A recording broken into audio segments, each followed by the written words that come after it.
Semangat pagi!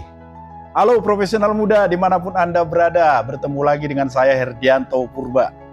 Kalau pada awal tahun kemarin di VT saya yang sebelumnya kita membahas tentang pentingnya time management untuk mencapai tujuan kita menjadi lebih baik. Karena kenapa? Tahun 2026 ini kita butuh kecepatan, speed yang lebih cepat lagi dalam mencapai tujuan-tujuan kita.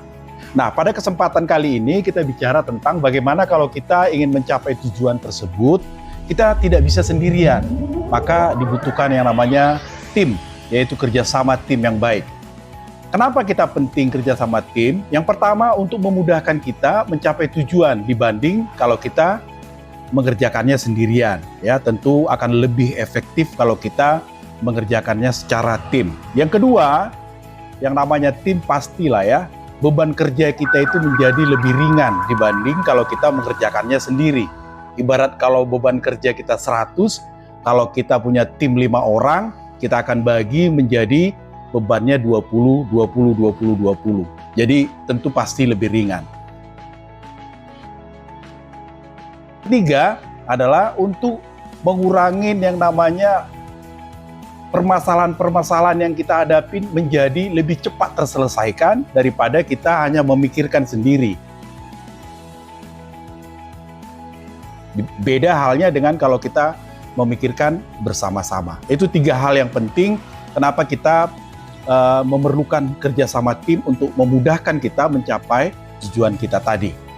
Nah, bagaimana cara kita membangun tim? Yang pertama adalah jelaskan tujuan besar bersama apa yang mau dicapai dan pastikan tujuan itu juga sampai kepada tim kita.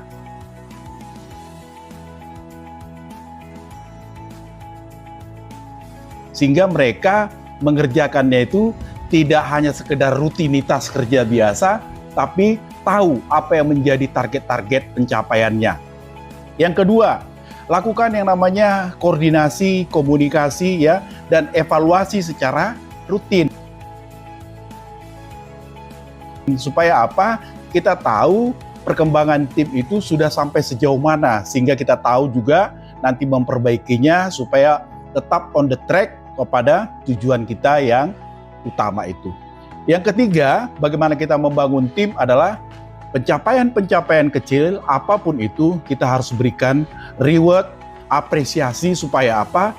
Untuk saling memotivasi bahwa kita telah berhasil mencapai tujuan-tujuan milestone kita, sasaran-sasaran kecil kita untuk mencapai tujuan yang lebih besar. Mudah-mudahan tips ini bermanfaat bagi kita semua. Salam sukses.